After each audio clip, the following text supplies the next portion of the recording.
This is the Merkava tank. Home produced by Israel, it is the pride of the Israeli military and a symbol of its military might. It is one of the best protected tanks in the world. I do know for sure what the Merkava is, what the Israel soldier is. And both of them can hit any other tanks and soldiers around us, no matter the numbers. But in the modern warfare of today, guerrillas are challenging the role and the relevance of the Merkava. A man in a ruined building with a handheld missile that was designed in the Soviet Union in the 1970s can still destroy the most up-to-the-minute digitized tank that the world has produced. And the Merkava is no exception to that.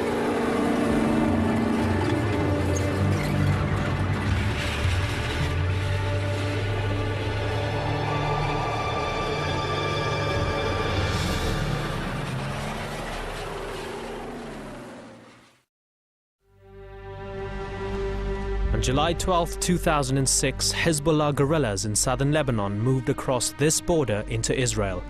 Their target was a group of Israeli soldiers. There was a unit of Israeli forces at the border. It was the last day of their duty. They were going home the next day. And no doubt, like all of us, perhaps they weren't following the instructions and their orders as precisely as they should. This was the opportunity that Hezbollah had been waiting for. Hezbollah ambushed the Israeli unit. They killed 3 soldiers and captured the remaining 2, taking them back into Lebanese territory. The Israelis had in place a carefully worked out drill for exactly such a scenario.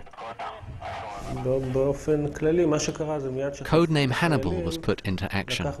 This is the drill which is implemented when soldiers are kidnapped. Operation Hannibal involved the artillery and aerial bombardment of bridges and roads around the location of the capture. The aim was to prevent Hezbollah getting far with their captives. In the heat of the moment, a local Israeli commander ordered a Merkava tank into Lebanese territory to pursue the captors. Hezbollah was ready and waiting for such an eventuality.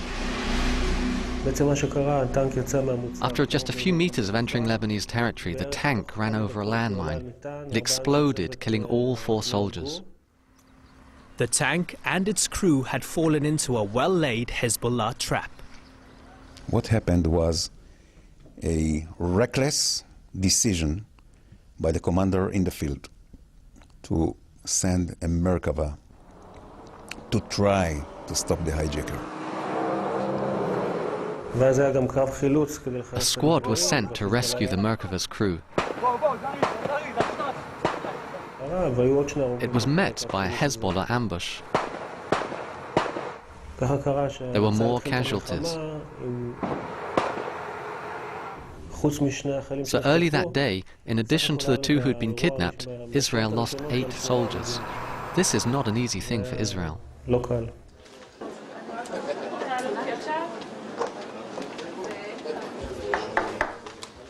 The losses enraged the Israelis. A cabinet meeting was hastily convened. They decided to go to war after the chief of staff came to the cabinet and he presented his plan and he said, give me 5 days. With the Air Force alone, we are going to crash the Hezbollah. There will be no fighting capability of the Hezbollah. So they gave him 5 days.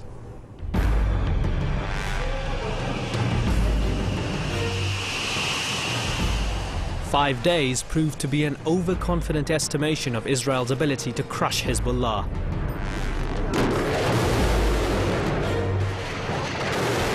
Israel continued to come under attack from Hezbollah rockets. Israel's relentless bombing campaign was not working. It didn't succeed because Hezbollah had been preparing for this prospect. It had been preparing by building bunkers, tunnels, using caves. No one, not even the Israelis, knew anything about this network of tunnels, 20 to 30 meters deep in places, They had everything inside them: rocket launchers, ammunition, food, water, all they needed. After 8 days of aerial bombing, and with Hezbollah still firing rockets, Israel decided to send ground troops into Lebanon. Israel had withdrawn its troops from the occupation of Lebanon only 6 years earlier. Now the Israelis were going back in, supported by columns of Israel's celebrated Merkava tank. The Merkava was the pride of Israel's armored corps. The Israelis considered it to be the best tank in the world. But it was to face stiff resistance from Hezbollah guerrillas. The problem was that in front of the Merkava was little units, soldiers, foot soldiers, with anti-tank missile. And even the Merkava couldn't handle the advance of the new anti-tank missile. Even the Merkava can't do it. The Israelis were surprised by Hezbollah's new weaponry. The modern Russian-made anti-tank missiles Hezbollah was using had been acquired from Syria and Iran. Hezbollah was using them with deadly effectiveness. The Lebanon war was going increasingly high-tech. Israel developed the Merkava and turned it into a symbol of Israeli military technology. It showed it off to all the armies of the world. It became a legend. And so, in response to this, Hezbollah acquired weapons with the aim of destroying the Merkava. They developed, and we developed too, and we surprised them.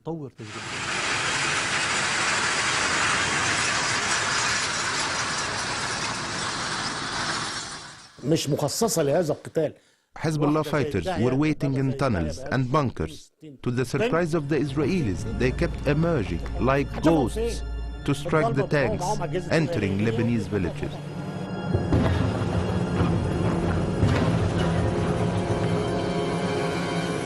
Hezbollah was waiting for the tanks, and they knew exactly how to hit them. They knew exactly where the soft spots are, and they use missiles, and we have lost several of the tanks and a lot of soldiers.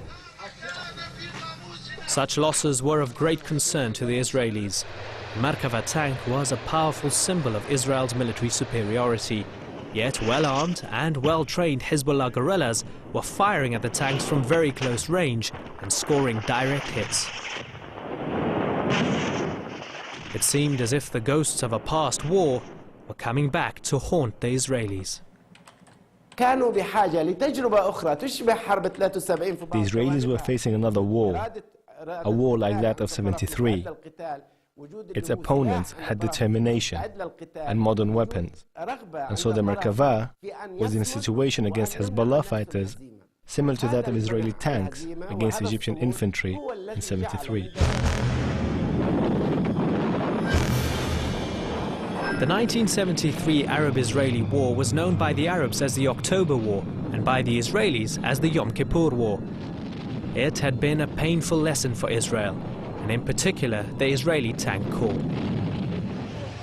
6 years earlier, the Israelis had comprehensively defeated the Arab armies in the Six-Day War. However, by 1973, the Egyptians had rearmed, mindful of Israel's mastery of tank warfare.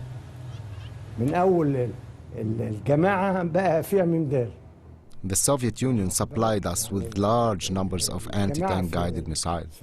They were distributed to all levels of Egyptian infantry units. The Israeli tank corps at that time consisted of American-made Patton and British-made Centurion tanks, which the Israelis had upgraded. Israel did not yet have its own tank. On October the 6th, 1973, thousands of Egyptian soldiers crossed the Suez Canal in an attempt to reclaim the Sinai captured by Israel 6 years earlier.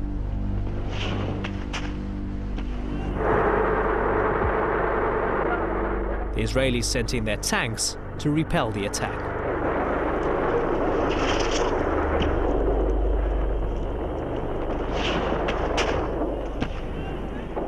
The Israelis expected that the Egyptian infantry would run away as soon as a tank approached, but this time no one was running.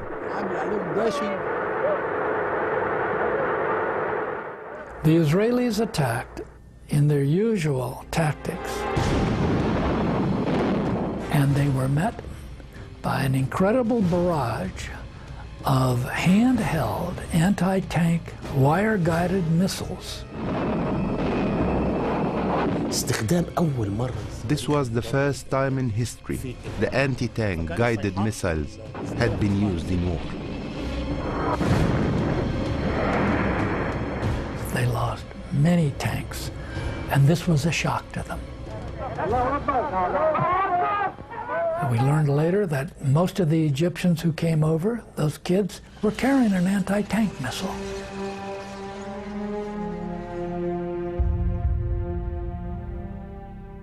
The Soviet-made wire-guided anti-tank missiles used by the Egyptians proved stunningly effective. Israel lost hundreds of tanks during the 1973 war.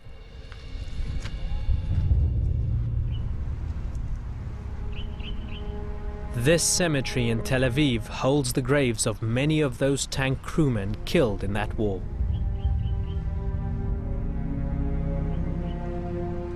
The Israelis had paid a high price for failing to take heed of new innovations in anti-tank weaponry. This sobering experience was the catalyst for a momentous decision. Israel would build its own tank, a tank that would become known as the Merkava.